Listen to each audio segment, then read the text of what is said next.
네, 이제 가등기 담보법의 그 상세한 내용을 살펴보도록 하겠습니다. 제가 개괄적으로 설명드렸는데 되게 큰 줄기에서 말씀드렸습니다. 자, 가등기 담보법의 목적, 왜 가등기 담보법을 만들었는지 그 이유를 설명한 겁니다.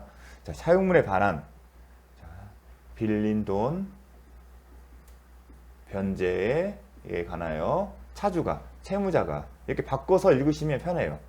차용물에 가름하여, 빌린 돈에 가름하여 다른 재산권, 본인 소유의 부동산을 소유의 부동산을 이전할 것을 예약할 때에, 예약이 있는데 예약을 했기 때문에 담보 목적에 가등기를 하거나 양도담보를 해요. 근데 양도담보를 했으면 예약이라는 표현과 어울리지 않을 것 같은데 예약의 의미는 그거예요. 양도담보는 담보 목적으로 소유권을 넘기는 거예요. 그게 무슨 의미냐? 네가 만약에 변제기가 도래해서 돈을 갚으면 돌려주고, 네가 만약에 변제기에 도래했음에 불구하고 돈을 못 갚지 않으면 그 소유권을 내가 갖는다. 그런 측면에서 예약의 의미입니다. 예약할 때 그 재산의 예약 당시의 가액에 이러한 약정, 돈 대신에 부동산의 소유권을 넘겨주겠다는 약정입니다. 그 예약 당시 예약을 그런 의미로 했죠. 예약 당시 가액이, 야, 네가 돈 못 갚으면 이 부동산 소유권 넘겨줄 거야? 아니면 본등기 청구할 수 있을 거야? 기속시킬 거야? 그 소유권을 넘겨주겠다는 약정을 할 때입니다. 가액이 비교를 한 거죠. 예약 당시 가액과 차용액과 이에 붙인 이자, 그러면 변제기까지예요. 차용액과 이에 붙인 이자를 합산한 액수를 초과하는 경우에만 적용이 된다. 초과하지 않는 경우에는 적용이 안 된다는 겁니다. 그럼 초과하는 경우에 적용된다는 얘기는 가등기 담보권, 이거 기억하십시오. 가등기 담보권자나 양도 담보권자는 청산 절차를 거쳐서 청산금이 있으면 청산금을 지급해야만이 그 소유권을 취득할 수 있다. 그러니까 청산 절차를 거친다 안 거친다가 핵심입니다. 수험생 입장에서는. 그리고 이 부분도 수험생 입장에서는 사례로 나올 때 딱 판단할 수 있게 나와요. 그래서 이 부분을 기억하십시오. 그게 목적이에요. 그렇게 함으로써 이에 따른 담보계약과 그 담보 목적에 맞춰진 가등기 또는 소유권, 이게 가등기 담보 가등기고요. 소유권 이전 등 이게 양도담보예요. 그 효력을 정할 목적한다. 무슨 얘기냐면 가등기 담보권일 때 담보 가등기를 했을 때는 본등기를 해야 하잖아요. 그럼 본등기를 언제 한다? 청산 절차를 거치고 청산금이 있으면 청산금을 지급한 때, 청산금이 없었으면 청산기간이 도과한 이후에 담보 가등기권자는 설정자 상대로 해서 본등기를 청구할 수 있다. 그런데 그러한 절차를 거치지 않거나 아니면 위반한 경우에는 설사 본등기 되더라도 그 효력이 없다. 양도담보권도 청산 절차를 거치고 청산금을 지급한 때에 소유권을 취득한다고 되어 있습니다. 그게 효력을 정함을 목적한다는 의미입니다. 그래서 나중에 그렇게 살펴보도록 하겠습니다. 자, 중요한 거 다음은 담보 가등기 여부를 판단한, 제가 이미 설명드렸습니다. 이제 가등기 담보를 배울 거예요. 이제 이번에 가등기 담보고 3번에 가면 양도 담보를 배울 거예요. 똑같이 담보 목적인데 담보 목적으로 앞에는 가등기를 설정해서 등기를 한 거고, 요거는요 소유권을 이전을 채권자에게 넘겨줍니다. 그 차이점입니다. 양도담보는 채무자의 부동산의 소유권을 채권자에게 넘겨주고 나중에 채무자가 돈을 갚으면 채권자가 다시 돌려주는 거고요. 가등기 담보는 변제기가 도래했는데 채무자가 제때 돈을 못 갚으면 청산 절차를 거치고 청산 절차의 그 세부적인 실행 통지, 청산기간 도과, 그 다음에 청산금 지급이라는 절차를 마쳐야만이 그때 가서 비로소 본등기 청구를 할 수 있고, 그때 등기가 되면 그때 비로소 소유권을 취득하는 겁니다. 그럼 담보가등기 여부의 판단, 왜 이게 나왔냐면 현실에서는 가등기에서 담보가등기와 소유권 이전 등기 청구권 가등기가 있는데 각자의 용법에 맞다. 담보 목적이면 담보가등기고 그게 아니면 소유권 이전 등기 청구 가등기를 해야 돼요. 그런데 실무에서는 구별을 안 해요. 담보 목적이면 담보 가등기 해야 하는데 채무자들은 보통 당사자들은 법률 지식이 부족하기 때문에 어떻게 한다? 소유권 이전 등기 청구권 가등기를 해요. 따라서 그래서 이런 판단이 나오는 거예요. 거래의 실질과 당사자의 의사에서 이렇게 한 이유, 동기가 뭔지 등을 따져보고 판단하는 거지 등기부상 표시 맞고 형식적으로 결정하지는 않는다는 겁니다. 즉 등기부에 소유등 청구권 가등기고 등기원이 매매 예약 이렇게 돼 있을 겁니다. 본래 담보가등기 목적이면 소유권 이전 등기 청구권 가등기 할 때는 등기원이 매매 예약이에요. 매매 예약인데 담보가등기일 때는 어떻게 한다? 등기 목적이 담보가등기예요. 그리고 등기원인은 보통 대물, 변제, 예약이에요. 이렇게 부동산 등기법상 가능하지만 현실에서는 어떤 경우든 이 방식을 많이 써요. 따라서 등기부에 이렇게 돼 있다 하더라도 그 실질을 파악해 보니 당사자의 의사표시나 그리고 계약서나 그리고 당사자 이걸 작성한 경위들 보니까 이게 담보가등기면 설사 이렇게 써져 있다 하더라도 뭘로 본다? 담보가등기로 본다는 얘기입니다. 왜 논의가 되냐면 그런 목적이지만 만약에 소유권 이전 등기 청구권이라면 매매 예약이게 됐으면 뭘 배우죠? 우리가 매매되면 매매 예약은 본계약을 체결할 의무인데 그 본계약을 체결하는 것은 일방 예약이고 보통 추정되고 일방의 의사표시로 매매 본계약이 성립된 것으로 형성시키잖아요. 그게 예약 완결권이잖아요. 근데 이 완결권은 존속기간을 정했으면 그 존속기간 내에 행사를 하는 거고 그런데 예약 완결권에 존속기간이 없으면 어떻게 되죠? 예약 성립 시로부터 10년간 행사를 하지면 제척기간 소멸로 할 수가 없습니다. 자, 그런 논점들이 숨어 있어요. 근데 여러분 수험생 입장에서는 이제 거기까지는 알 필요 없어요. 이 의미가 상당히 의미가 있는 겁니다. 그래서 만약에 이걸 어떻게 형식만 결국 결정한다면 이런 경우에 예약 완결권 행사로 더 이상 할 수가 없어서 소멸되는 운명이 있어요. 근데 담보가등기는 그렇지 않았던 겁니다. 그래서 그런 차이점이 있는 겁니다. 그래서 이 내용 이제 제가 충분히 설명을 했기 때문에 딱 답이 찾을 수 있어야겠죠. 자, 중요한 것은 적용 범위입니다. 먼저 채권이에요. 피담보 채권의 발생 원인에 따른 가등기 담보법의 적용 범위 중요합니다. 제가 이미 설명했습니다. 그럼 채권의 성격을 묻는 겁니다. 채권은 피담보 채권은 어떻다? 금전 소비대차나 준소비대차로 인하여 발생한 경우에 적용된다. 금전 소비대차는 뭐죠? 돈을 빌려주는 거예요. 준소비대차는요.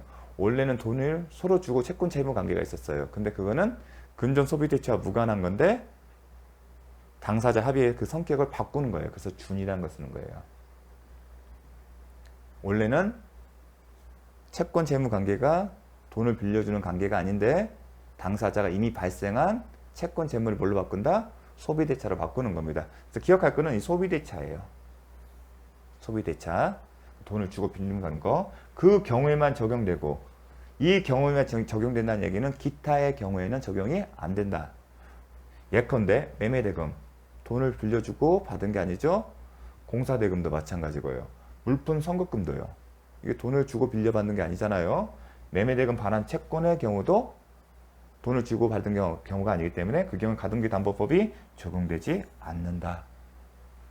자, 그 다음에 적용 범위와 관련해서 예약 당시에 근데 그러면 예약 당시가 어느 시점인지를 묻지는 않아요. 시험에서는 예약 당시 이런 표현을 씁니다. 그럼 여러분이 기억할 것은 뭐냐면 목적물의 시가가 변제기까지의 차용 원리금. 원리금의 의미는 뭐냐면 원금에다가 변제기까지의 이자를 합산한 금액입니다. 그걸 초과할 거. 초과해야만이 적용되고 반대로 초과하지 않는 경우는 적용되지 않는다. 그럼 적용의 실익은 뭐다? 가등기 담보법이 적용되는 경우에는 청산저처를 갖춰야만이 가등기 담보권자는 본등기 청구를 할 수 있고 양도담보권자는 그때 가서야 비로소 소유권을 취득한다는 겁니다. 그럼 양도담보권자는 가등기 담보법이 적용되면 외형상 소유자로 등재가 됐지만 실질적인 소유자는 아니죠. 왜냐하면 가등기 담보법이 적용되면 어떻게 된다? 청산저차를 거쳐야 하기 때문에. 자, 퀘스천. 가등기 담보 부동산의 예약 당시 시가가 이런 식으로 나와요. 예약 당시 시가가 피담보 채무에 미달하는 경우. 그 얘기는 뭐예요? 이렇게 된다는 얘기죠. 시가와 그다음 채권액을 비교해 보니까 뭐가 더 크다? 채권이 더 크다. 이러한 경우는 가등기 담보법이 적용된다 안 된다. 가등기 담보법이 적용 안 된다. 딱 그렇게 기억하십니다. 그러한 경우에는 청산금 평가액의 통지를 할 필요가 없다. 맞는 얘기예요. 가등기 담보법이 적용된다는 것은 이렇게 기계적으로 해주십시오. 절차를 거쳐야 한다. 청산 절차를 거친다는 것은 실행 통지를 하고 청산 기간이 통과하고 청산금을 지급해야 돼요. 그럼 실행 통지에는 청산금 평가 통지를 합니다.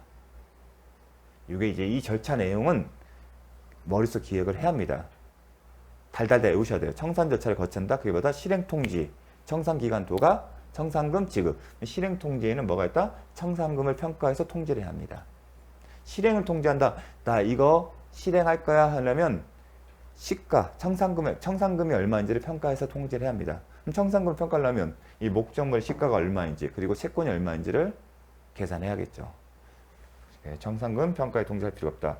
왜냐하면 가등기 담보법이 적용되지 않는다. 즉 청산 절차가 거칠 필요가 없기 때문에 이 절차를 할 필요가 없는 겁니다. 이런 식으로 묻습니다. 자, 피담보 채권의 범위를 결정하는 기준은 자, 문제는 이게 피담보 채권. 가등기 담보권자 채권액은 당사자의 약정과 관계없이 가등기의 원인 증서인 매매 계약서상의 매매 대금을 한도로 한다? 아니다. 약정에 따른다. 왜 나왔냐면, 왜 쟁점이 됐냐면, 자, 여기서도 담보 가등기예요. 담보 가등기인데 등기 원인을 뭘 썼어요? 매매 예약을 썼어요. 그리고 그러게 되면 등기 목적은 소유등이에요. 소유등 청구권의 소유권 이전 등기 청구권의 가등기예요. 실질은 뭐다? 실질은 당사자의 의사 표시에 따라 실질에 따라서 판단합니다. 판단해 보니까 담보 가등기예요. 그럼 이 담보 가등기에 담보되는 채권액이 얼마인지 피담보 채권액은 이제 쟁점이 되겠죠. 그런데 등기입을 보니까 매매 예약서상에 원이 됐고 매매 예약을 쓰게 되면 매매 대금을 쓰게 돼 있어요. 야, 등기입 보니까 이게 담보 가등기? 좋아. 담보 가등기인데 등기 원인 증서의 매매 예약성에 매매 대금 써 있어. 그럼 그게 채권인 거 아니야? 이렇게 따지는 거예요. 하지만 담보 가등기 있을 때는 형식적으로 써요. 실질적 의미가 아니에요. 형식적으로 이렇게 쓸 뿐이지 별도로 약정을 다 씁니다. 그래서 그 의미입니다. 비록 이렇게 돼 있지만 당사자 이걸 쓰는 이유는 형식적으로 쓴 것일 뿐 당사자 약정이 있으면 그 약정에 따라하는 겁니다. 그걸 묻는 겁니다. 그러니까 여기서는 약정과 관계없이가 틀린 겁니다. 당사자 약정이 있으면 그 약정이 따른 거고 없으면 이게 되겠죠. 해석 근거가 없으니까. 저 틀린 이유는 약정과 관계없이 이 부분 틀린 겁니다. 결정한 기준은 약정이 있으면 약정이 따르기 때문에 보통 약정을 정합니다. 자, 목적물. 우리가 목적물 하게 되면 대표적인 부동산이에요. 그렇죠. 그 얘기를 하고 있죠. 그런데 부동산인데 법조문에는 이렇게 되어 있습니다. 정확하게는 등기 등 또는 등록할 수 있는 부동산 소유권. 이게 부동산 소유권 외의 권리예요. 부동산 소유권이 대표적인데 그 외의 권리도 할 수 있대요. 뭐만 하고 있으면 등기나 등록할 수 있으면 이렇게 시작을 해요. 근데 대표적인 것은 부동산 소유권이에요. 근데 시험에서는 나오기 때문에 적용부 나오기 때문에 봐야 돼요. 그러면 법조문은 어떻게 되면 등기 또는 등록할 수 있는 부동산 소유권 외의 권리의 취득을 목적하는 담보계약에 관해서는 제3조부터 17조까지의 규정을 합니다. 소유권 외의 권리라 하더라도 등기 등록할 수 있으면 뭐다? 가등기 담보법이 적용됩니다. 지금 우리가 설명은 부동산 소유권에 대해 전제로 한 겁니다. 그렇기 때문에 양도담보권 아니면 소유권 이전 등기 청구권 가등기인데 그의 권리다 하더라도 등록할 수 있는 부동산 할 수 있는 띄어쓰기는 이렇게 써야 돼요. 할 수 있는 부동산 소유권 외의 권리. 부동산 소유권 외의 권리에는 용익물권도 있고 담보물권도 생각할 수 있는데 법조문에서는 질권, 저당권 및 전세권은 제외한다고 되어 있어요. 아, 담보 목적의 물권들은 안 된다. 설사 등기할 수 있도록. 그러면 동산의 경우 여기 부동산이지만 부동산 소유권 외의 권리니까 동산, 채권도 생각할 수 있죠. 이 문장에서는 그 경우가 이제 포인트입니다.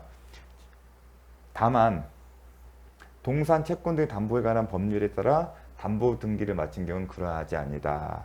이 얘기는 뭐냐면, 자, 동산 채권도 등록하거나 등기했으면 가능해요. 하지만 단서에서 뭐라고 했냐면 동산 채권 등의 담보에 관한 법률에 따라 등기를 할 수 있다 하더라도 적용이 안 된다는 겁니다. 그래서 이 부분 때문에 시험이 더 잘 나오는 겁니다. 그러니까 부동산 소유권 외에 권리하게 되면 소유권 이외에 부동산 소유권 이외에 뭘까요? 용익물권이 있을 거 아니겠습니까? 부동산, 용익물권.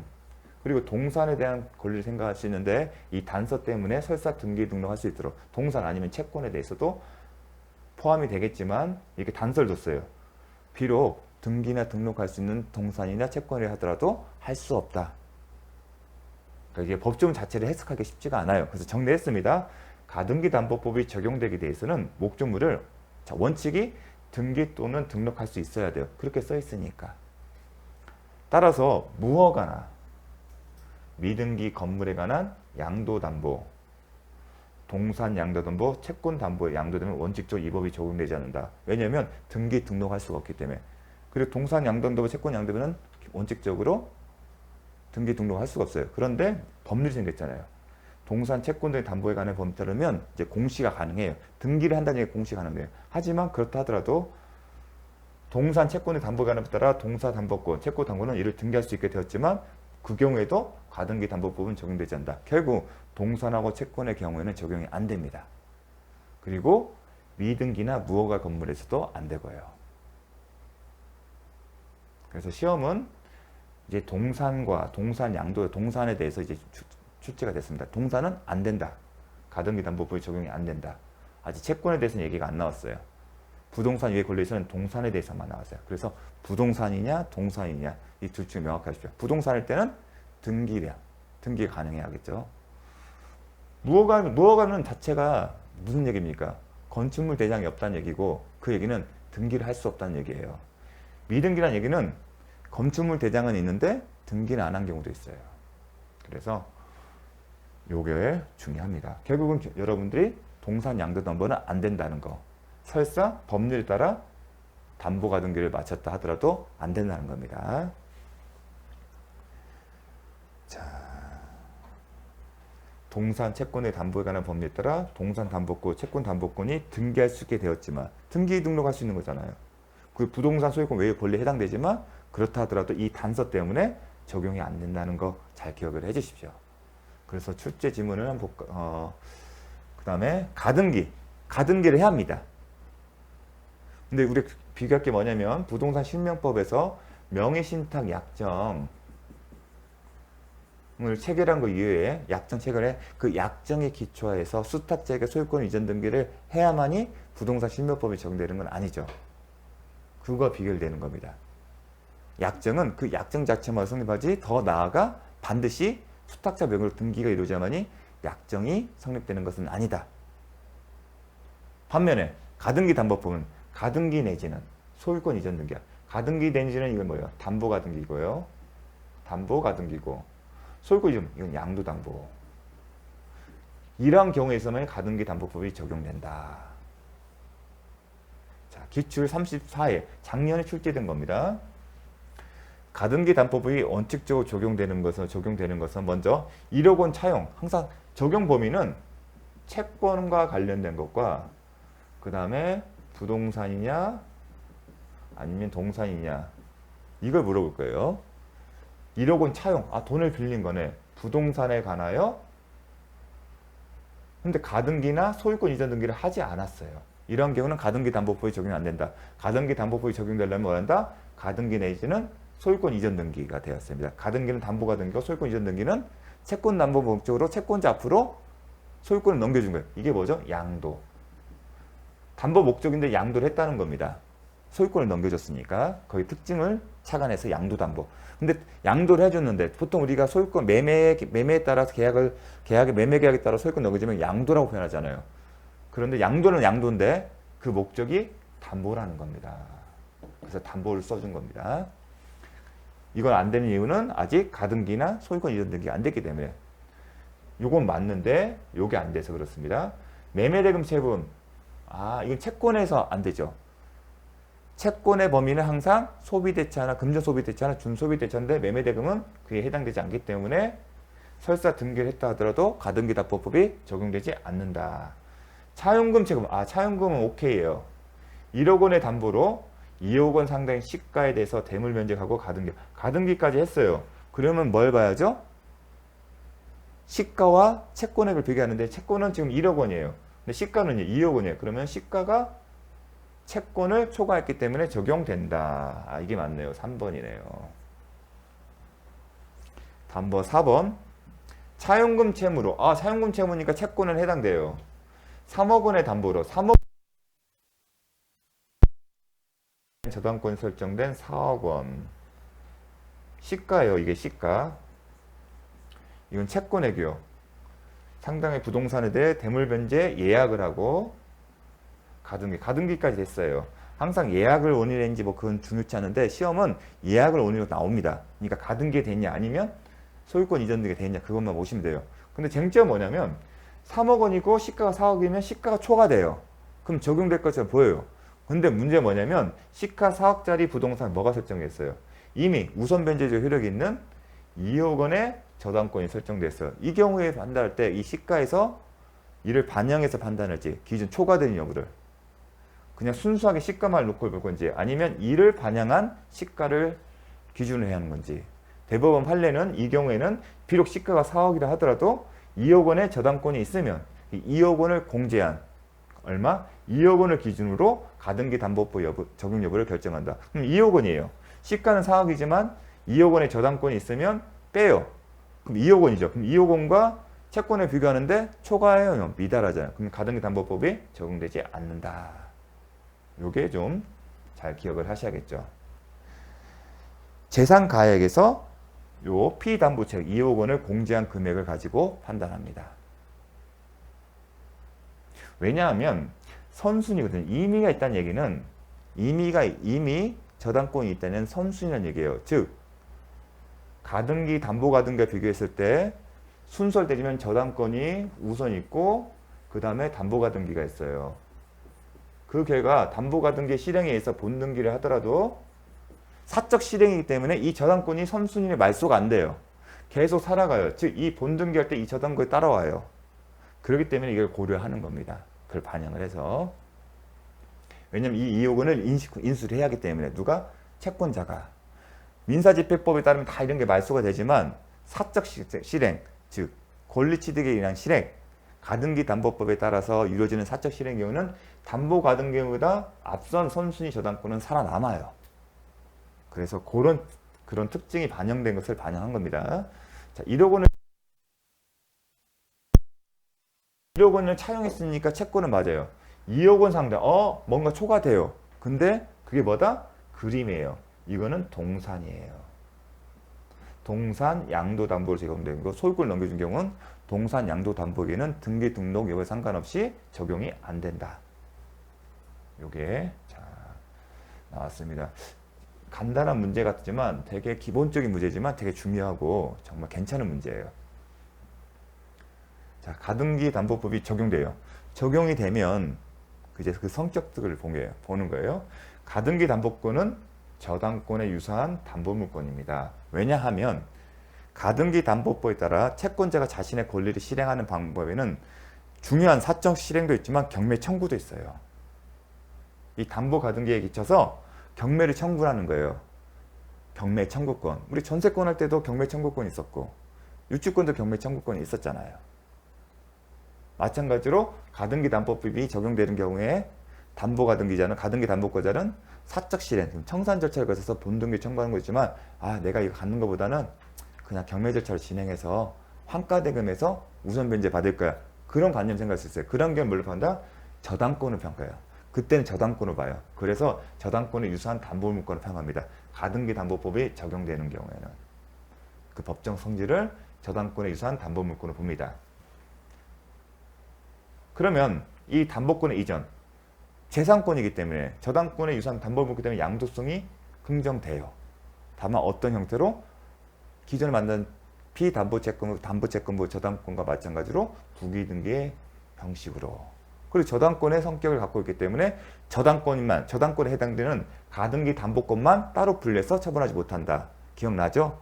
그 얘기를 쓴 겁니다. 그 퀘스천. 가등기 담보권자는 특별한 사정이 없는 가등기 담보권만은 이거를 어떻게 바꿔라? 저당권을 피담보 채권과 함께 제3자에게 양도할 수 있다. 배웠잖아요. 피담보 채권과 함께 양도할 수 있다. 수반성. 어떤 형태로? 부기등기 형식으로. 그러니까 가등기 담보권 쓰고 저당권을 쓰십시오. 그 다음에 가등기 담보권의 설정은 이걸 저당권으로 써볼게요. 저당권의 설정은 채무자 이외의 제3자 물상보증의 개념 배웠잖아요. 채무자가 아니더라도 채무자를 위해서 자신의 소유 부동산의 저당권을 설정할 수 있다. 마찬가지로 채무자가 아니더라도 채무자를 위해서 가등기 담보권을 설정할 수 있습니다. 그러니까 가등기 담보권 쓰고 저당권으로 바꾸시면서 됩니다. 다만 저당권의 유사한 담보물권, 저당권의 유사한 담보물권은 담보권 실행은 어떻게 해요? 다만 차이점은 임의경매를 신청해서 법원의 관리감독관에 법이 정한 절차, 민사집행이 정한 절차에 따라 경매 절차를 통해서 낙찰되면 그 환가대금에서 자신의 우선 변제 효력의 순위에 따라서 받으면 되는 건데 지금은요. 차이점은 비록 저당권을 설정했지만 자신이 그 목적 부동산을 취득하는 방법으로 담보권을 실행하는 그 차이점이 있는 거죠. 그 차이점이 있는 겁니다. 그걸 빼놓고는 양도소 근저는 다 똑같이 저당권으로 보면 됩니다. 나중에 법률에 보게 되면 그 경매 청구 나왔습니다. 그 경매를 청구하는 경우에는 저당권으로 본다. 이렇게 써 있습니다. 자, 담보권의 가등기 담보권의 실행. 자, 요거는 이제 머릿속에서 좀 기계적으로 암기를 해야 합니다. 시험과 직접적인 관련이 없지만 가등기 담보권 실행에는 이런 방법이 있다. 사적 실행. 개인적으로 개인이 알아서 이 사적 실행 표현을 쓴 것보다 민사집행법에 따른 집행법원의 관리감독에서 민사집행법에 따른 절차가 아니라 개인적으로 실행한다는 겁니다. 그래서 또 다르면 권리 취득에 의한 실행. 근데 우리가 민사집행법에서는 처분해서 그 환가됨에서 하는 거잖아요. 제3자가 누군가가 입찰을 해서 그 낙찰받은 사람이 제공한 경락대금을 가지고 그건 이제 환가대금이잖아요. 목적물, 저당권 목적 부동산을 교환가치만, 그래서 교환가치만 파악한다는 게 목적 부동산 자체를 나중에 거기서 뭘 취득한 게 아니라 환가한 대금에서, 낙찰에서 이루어진 낙찰 대금에서 저당권을 실행하는 거기 때문에 그러니까 교환가치만 파악한다는 표현이 있는데 지금은 그런 게 아니잖아요. 그와 비슷한 개념이 처분청산이에요. 제가 말하는 게 경매제창계 그게 처분청산인데 가등기 담보인 인정은 안 돼요. 어떤 거나 유속, 기속, 청산만 인정돼. 그 채권자가 그 권리 소유권을 취득하고 청산금을 지급하면 된다는 겁니다. 그래서 권리 취득에 의한 실행 그런 의미라는 거죠. 채권자가 취득한다는 거. 그 다음에 경매에 의해서 실행. 경매에 의한 실행이라면 가등기 담보권을 뭘로 본다? 저당권으로 본다. 제가 아까 좀 정확한 표현을 쓰지 않은데 오리엔테이션 할 때는 경매는 다른 집행권을 있는데 담보 가등기권에 의해서 경매를 실행할 수 있고 그 경우는 뭘로 본다? 그거는 저당권을 본다. 그 다음에 다른 권리자가 담보 가등기 담보권이 설정된 부동산에 대해서 다른 저당권자 등이 존재할 수 있고 그 사람들이 임의 경매를 신청하면 그 절차에서 배당을 요구합니다. 그 경우는 뭘로 표현한다? 저당권자로 취급하면 됩니다. 요 세 가지 방법을 기억을 하십시오. 근데 시험은 여기에 집중이 돼요. 이게 특이하니까. 경매에 의한 실행, 이건 저당권에 의한 실행과 똑같이 보기 때문에 특별히 물어볼 게 없어요. 마찬가지로 다른 권리자 목적 부동의 경매 신청된 건 담보 가등기 담보권자는 저당권자 보기 때문에 그 순서, 우선 변제 효력이 인정되는 거고 그 순서에 따라 배당을 받으면 돼요. 그럼 이것 자체에 대해서는 시험은 안 나오는데 뭐가 물어보냐면 이거와 이거의 관계예요. 이제 사적 실행에 의해서 사적 실행은 뭐죠? 청산 절차를 거치는 거예요. 특징이. 그러면 어떻게 이루죠? 기계죠. 실행을 통지하고 청산 기간이 도과되고 청산금을 지급해야 가등기 담보권자는 그때 가서 비로소 본등기를 청구할 수 있고 양도 담보의 경우는 청산금을 지급해야 만약 지급할 청산금이었으면 청산 기간이 끝나야 비로소 외형상 소유자 등재했지만 그때 가서 비로소 실질적으로 소유권을 취득한 거지 그 이전까지는 소유권을 취득하지 못한다. 그게 핵심이거든요. 이렇게 소유권 취득하기 이전이라면 이전에 이 경매 자체에서 진행이 될 수도 있습니다. 내가 아닌 다른 사람 위해서. 그러한 경우에 경매와 이 사적 실행 관계를 어떻게 볼지를 그 묻는 조항이 시험에 나옵니다. 자, 사적 실행. 이걸 뭐라고 표현한다? 권리 취득에 의한 시행. 누가? 채권자가 그 소유권을 취득한다. 그렇게 생각하십시오. 채권자가 그 부동산의 소유권을 취득하는 방식. 그게 그래서 기속. 채권자에게 기속시키되 청산한다. 청산하는 절차를 거치기 때문에. 채권자 기속시키는 과정. 그런데 바로 취득하는 게 아니라 청산 절차를 거치기 때문에 기속 청산입니다. 이에 비교했을 때 처분 청산 방법은 허용되지 않는다. 쉽게 얘기해서 민사집행법에 따라 하는 것처럼 경매 절차를 진행하는 거예요. 개인이 아는 사람 내고 자 이거 살 사람 모인 다음에 사적으로 그거예요. 돈 많이 쓴 사람 내가 줄게. 사적으로. 그게 처분 청산인데 그건 허용이 되지 않습니다. 그러면 사적 실행은 어떻게 된다? 실행 통지. 그 다음에 두 번째가 청산 기간. 도가. 줄줄줄 외우셔야 합니다. 시험에 나오든 안 나든 그걸 알아야 문제 풀 때 편해요. 그 다음에 청산금 지급. 이게 사적 실행의 큰 틀에서의 절차 방법이에요. 실행 통지, 청산 기간, 그 다음에 청산 기간 도가, 청산금 지급. 청산금이 없을 때는 청산 기간 도가만으로 이렇게 연결이 됩니다. 청산금 지급은 청산금이 있을 때 나오는 얘기겠죠.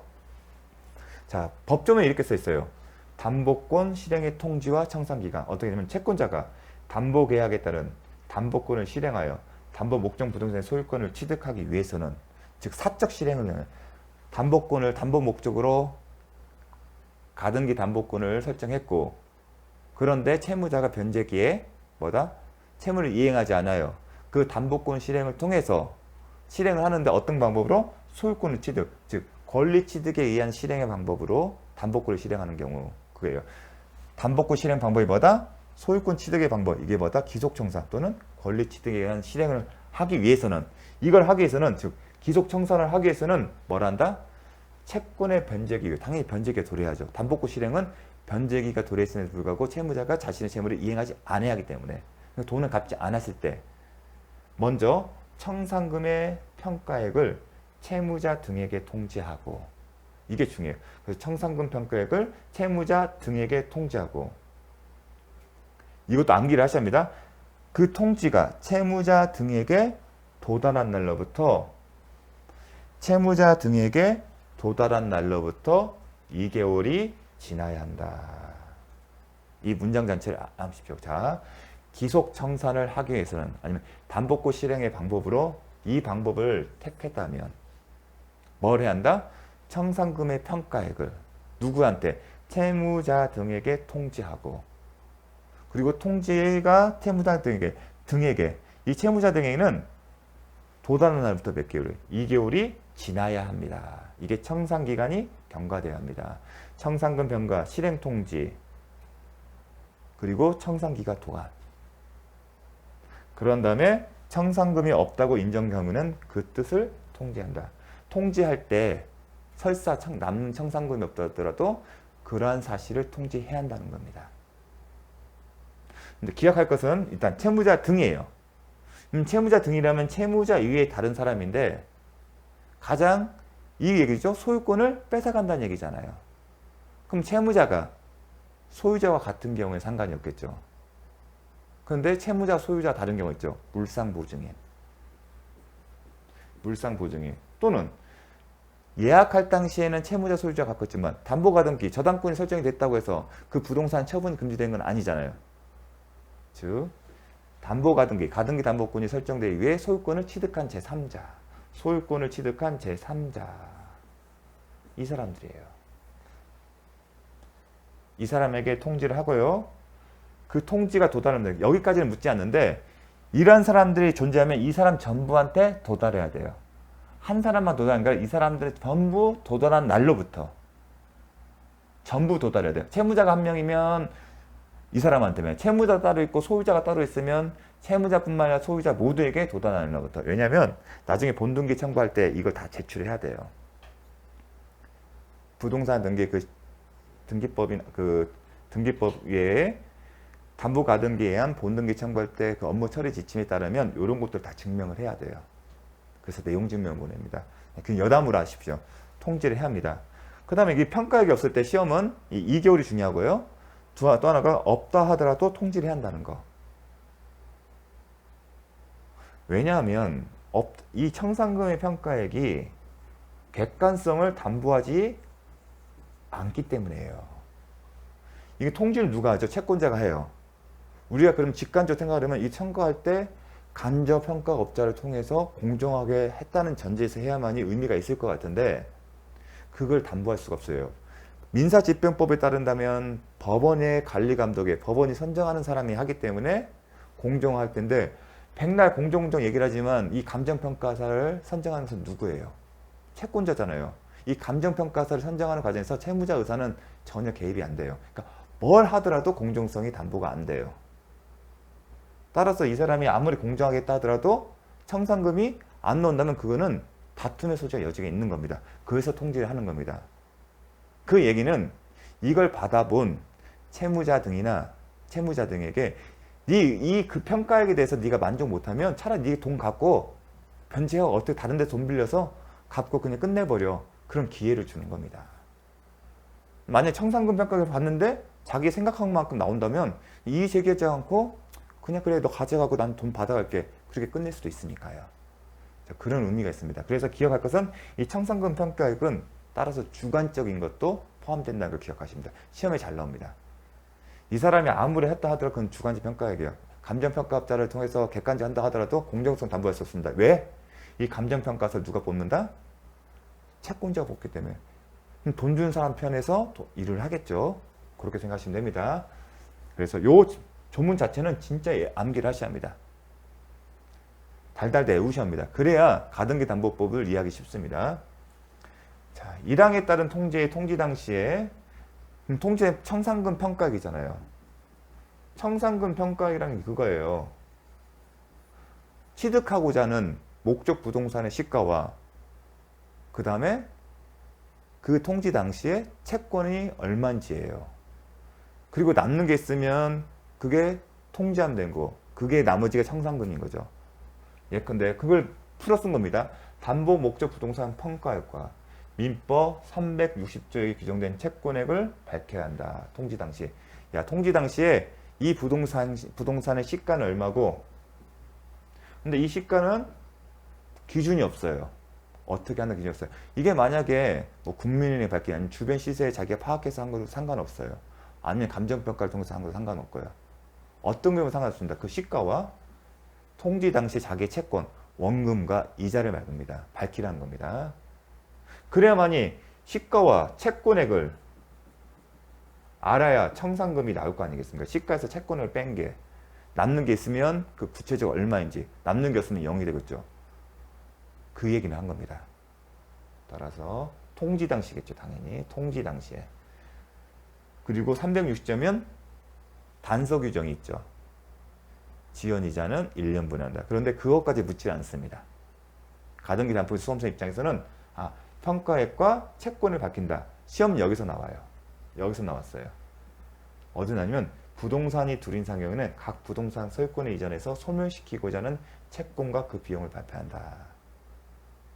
내 채권액이 지금 3억인데 이러한 목적으로 하나의 부동산 아닌 두 개의 부동산에서 가등기 담보권을 신청했어요. 그러면 여기 시가를 밝힌 다음에 여기서 채권액 1억을 빼고 여기서 2억을 빼겠다. 이렇게 밝히라는 얘기입니다. 그리고 비용이란 건 뭐냐면 대표적인 게 뭐냐면 주관적 평가액이라 그래도 이 나름 채권자가 착해서 나중에 다툼의 소지를 없애기 위해서 감정평가업자를 선정했고 그 사람 통해서 한 거다. 그러면 감정평가 선임 비용을 기재하라는 겁니다. 그래야 이 사람이 이걸 갖고 이 사람이 제대로 했다 싶으면 선택권을 주는 거예요. 이 사람이 하는 과정에 그래도 나름 최선을 다해서 객관적으로 하네. 그러면 이 절차에 대해서 자기가 순응하고 본등기를 넘겨줄 생각을 하겠죠. 하지만 다툼이 있으면 나 이 사람 이거 못 믿겠다 싶으면 자기가 그 돈을 갚아버리면 됩니다. 그게 환수권이에요. 돈을 갚아버리고 말소를 청구할 수 있거든요. 변제기가 담보권 실행을 통지했다 하더라도 이런 절차에 들어갔다 하더라도 청산금 지급에서 본등기 청구에서 본등기가 되지 않는 한 할 수가 있습니다. 그런 선택권을 주는 겁니다. 자, 이런 어떤 얘기들은 시험에 나오진 않지만 나중에 여기 문장 배우는 내용 이해하는 데 도움이 됩니다. 기출지문과 보충 설명.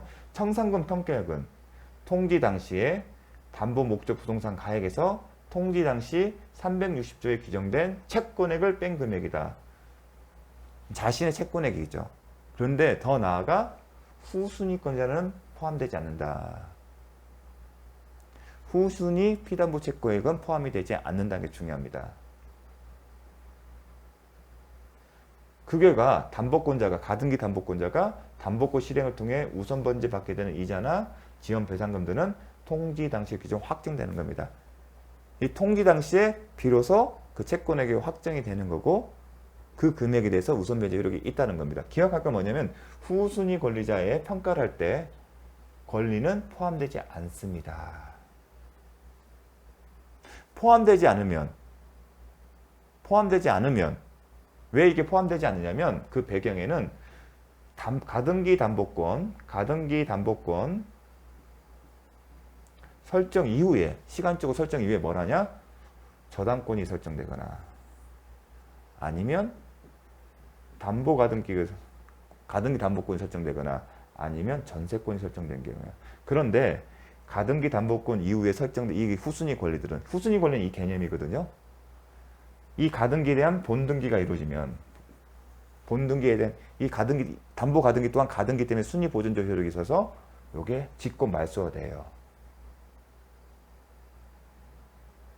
직권 말소가 된 얘기는 누가 본등기를 청구한 본등기가 경료된 채권자 인수란에 선순위를 해요. 이 앞에 선순위는 인수를 해요. 하지만 후순위는 인수를 안 해요. 그 얘기는 뭐냐면 이 사적 실행에서 후순위 권리자에 해당되는 그 교환 가치가 누구한테 가냐? 채무자가 갖게 되는 거예요. 이 직권 말소되기 때문에. 만약에 이게 직권 말소되지 않고 인수를 하게 되면 당연히 살아남아서 포함을 시켜야 돼요. 근데 직권 말소가 되기 때문에 이 금액을 포함이 되지 않아요. 그 결과가 뭐냐? 그럼 이 사람들이 후순위 권리자 파악한 교환 가치를 누가 갖고 있냐 하게 되냐면 채무자가 갖게 돼요. 어떤 형태로? 돈의 형태로. 돈의 형태로 이랬던 얘기는 써버리면 그만이잖아요. 그럼 이 후순위 권리자의 권리가 침해될 수가 있어요. 그래서 이 후순위 권리자는 보호하는 규정이 생긴 거예요. 그렇습니다. 요게 중요합니다. 후순위 권리자 피담보 채권이 포함되지 않는다. 즉 후순위 권리자가 파악한 교환 가치를 빼지 않고 그럼 이 후순위 권리자 파악한 교환 가치는 채무자에게 가는 거고 채무자가 그 돈을 갖고 있기 때문에 후순위 권리자는 예측 못하게 물론 예상은 했겠지만 불측의 손해를 받습니다. 근데 강제집행, 민사집행법에 따를 때는 후순위 권리자가 파악한 교환 가치는 누구한테 가요? 소유자한테 안 가잖아요. 그럼 배당표 안에 들어가잖아요. 그리고 우선 변제 효력에 따라 순서에 따라 받습니다. 그런 차이점이 있습니다. 지금 당장 이해가 안 되는데 그런 의미가 포함이 되는 거예요.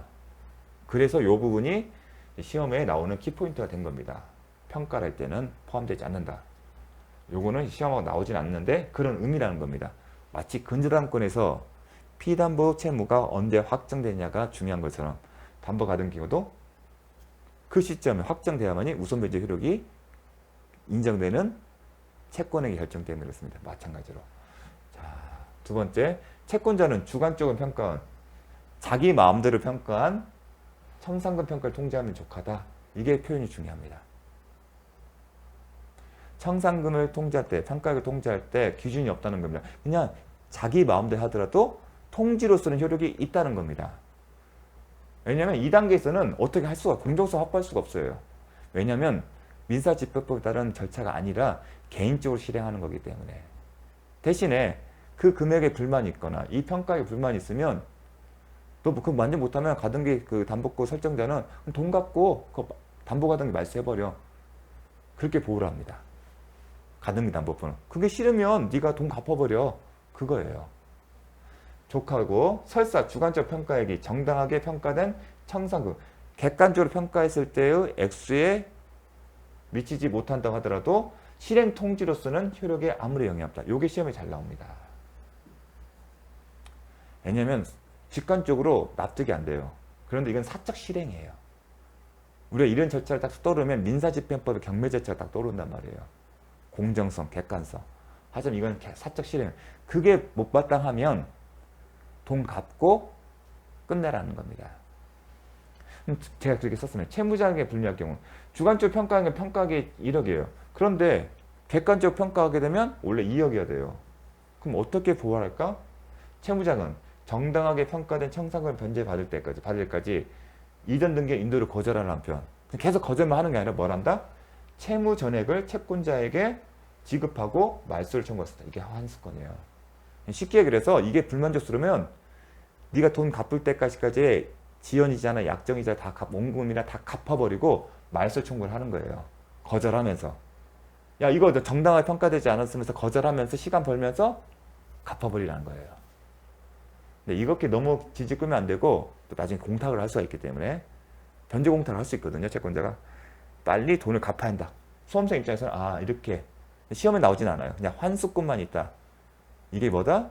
이런 경우를 대비해서 이런 방법이 있다. 돈 갚고 말소 청구했다. 비록 실행 통지를 했다 하더라도 청산 절차가 들어갔다 하더라도 그 청산 절차에 따라 본등기가 마치기 전까지는 뭘 할 수 있다? 말소를 청구할 수 있다. 환수권. 자, 퀘스천. 시험 이렇게 나왔습니다. 통지한 청산 금액이 객관적으로 정확하게 계산된 액수와 맞지 않으면 객관적으로 정확하지 않더라도 정확하게 계산된 금액을 다시 통지한다? 그렇지 않다. 주관적으로 평가했다는 얘기는 객관적으로 정확한 금액이 아니더라도 시행 통제 효력이 있기 때문에 다시 객관적으로 잘 계산해서 통지할 필요가 없다는 겁니다. 주관적으로 평가한 청산 금액과 통지 족하다는 얘기는 주관적으로 평가해서 객관적으로 평가한 금액과 차이가 있다 하더라도 실행 통제 효력이 있고 다시 할 필요가 없다는 얘기입니다.